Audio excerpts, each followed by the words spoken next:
Morning, pain stream. So I realized I didn't really talk that much about this Mr. Rogers movie, and it was so good. And now I'm looking up because I should have prepared for this. I guess I don't know what I'm gonna say until I start saying it. So, okay, a beautiful day in the neighborhood. Won't you be mine? It was so good. So well done. And the story was amazing. I mean, it was about, obviously, Mr. Rogers was the main character, but the main character was this journalist and for Esquire magazine. And, I really want you to go see it, or at least read this article. I started reading the article, and I don't think I finished it. I had to finish it. But I wanted to share it because it's about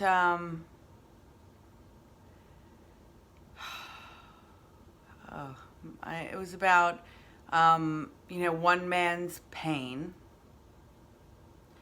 and how another like amazingly Christ-like man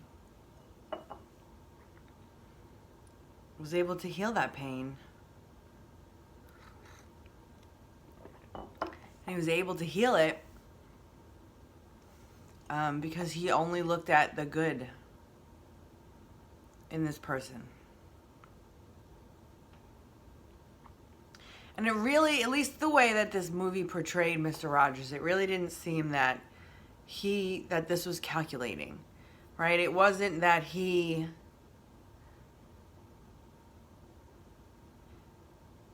said, "Oh, people, if you treat people like this, they'll react this way," or studies have shown that if you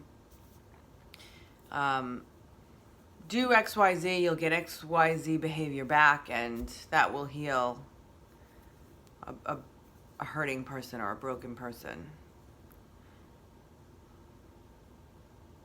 I mean, this movie made it seem like Mr. Rogers, that was just what was in his head. He just thought differently than the rest of us. He couldn't comprehend seeing the negative in anyone. And I mean, it seemed like he was Christ reincarnated for all I can tell. But unbelievable. And again, I don't know how true the movie is to real life. There's some articles online. I should probably look at that. But it's beyond words what love can do. It really is. So I recommend that movie. And I recommend just watching Mr. Rogers' Neighborhood. I used to love that show when I was young. Love, love, love. It was so fun to see the trolley again. That was my favorite. Why? I don't know. Trolley was my favorite.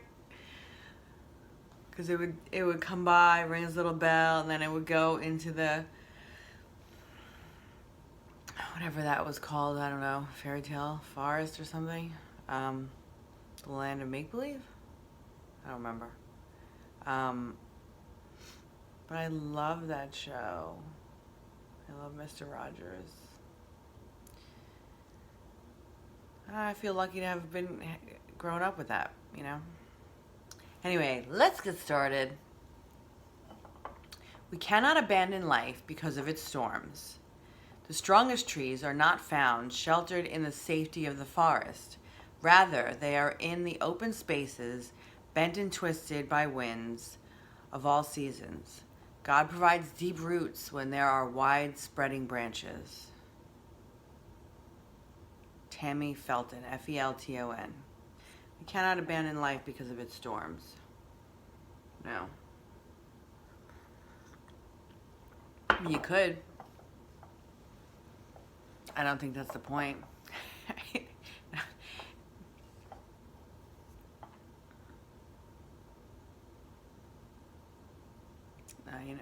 That's kind of, now we're like, I don't want to laugh about morbid things.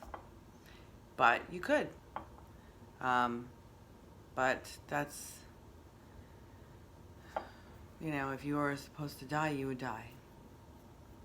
You're not. You're supposed to learn from the lessons. And lessons come from struggle and experience and challenges. Strongest trees are not found sheltered in the safety of the forest. Rather, they are in open spaces bent and twisted by winds of all seasons. Yeah, look at those trees on Aruba, right? They're all, and they're beautiful. Everyone loves those trees.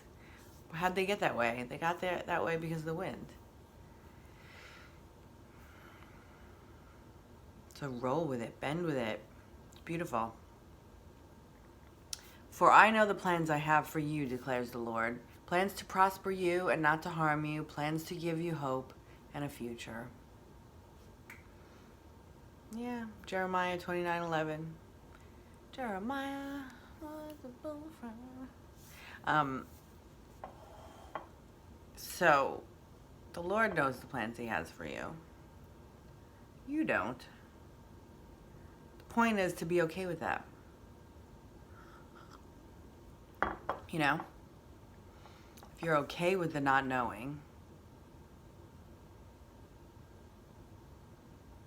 then your vibration will match your higher self and you'll be able to bring those good things forward. But if you stress and have worry and resist, then they won't come in. You'll just bring more of those energies in, and it won't be good. And then you'll just be stuck in your muck. I feel like I just made that up. Maybe I didn't make that up. Maybe I heard it somewhere and now it's in my head. But I feel like maybe there'll be a time where I say that for a little while and then it goes away.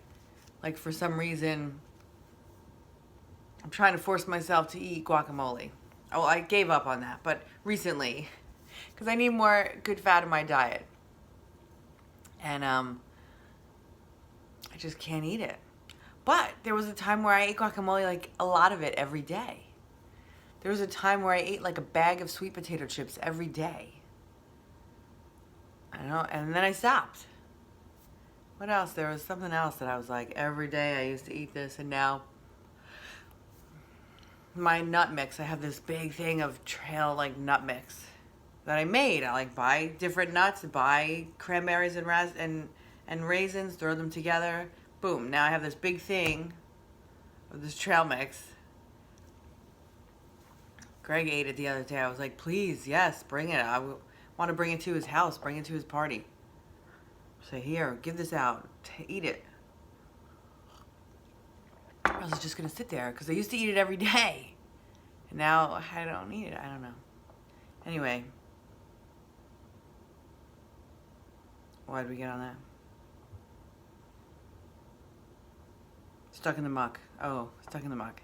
So, yeah. So maybe I'll say that for a little while and then it'll go away. Sorry if it gets to be annoying. When circumstances seem impossible, when all signs of grace in you seem at their lowest ebb, when temptation is fiercest, when love and joy and hope seem well nigh extinguished in your heart, then rest without feeling and without emotion in the Father's faithfulness. D. Tryon. D is just an initial. Tryon, Tryon. When circumstances seem impossible, when all signs of grace in you seem at their lowest ebb, when temptation is fiercest, when love and joy and hope seem well nigh extinguished in your heart. So, when shit's not good, and you don't feel good, and you're like, you're at rock bottom maybe, you're on the low point, let's just say, then rest, without feeling and without emotion in the Father's faithfulness. Yeah, so relax. What else are you going to do? Make the situation worse? Just give it up to God, and then have faith and trust. And that faith and trust, whether you believe it's real or not, will allow you to relax and open up and try to reach a higher vibration. God will not permit any troubles to come upon us unless he has a specific plan by which great blessing can come out of difficulty. Peter Marshall. Yeah. Again, I don't know if this is true, but it feels better to believe it. So why not? Help me. The Lord is good, a refuge in times of trouble. He cares for those who trust in him. Nahum 1:7. So same idea. And the bottom line is, if you don't believe,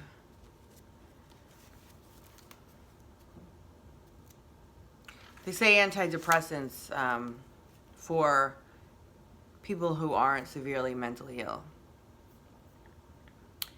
That a placebo will work just as good, because antidepressants are generally made for people who are severely mentally ill, and they have an impact, a statistically significant impact, which, if you don't know statistics, doesn't necessarily mean it has to be a lot. It's not curing everybody, right? It has a statistically significant impact. Means that there is some effect from adding this drug to a person's life. But not a person, not every person. Some of the people in the study. Not all the people in the study. Not all the people it's given to. Then it gets the FDA approval. And then doctors just give it to everybody. So they just give everyone this chemical that could have severely negative reactions, even to children. But it doesn't have a statistically significant impact on average people. Not over a placebo. So you might as well just eat a tablespoon of sugar every day and go, oh, this makes me feel better, because it probably will. But my point is to say, if the placebo works,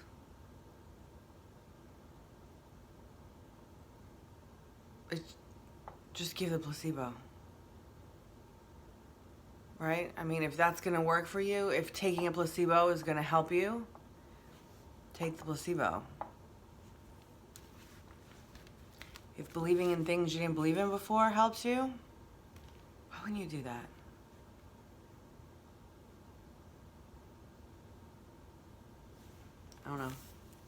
I don't know. You do you, boo. Anyway, gotta go to yoga. Peace out.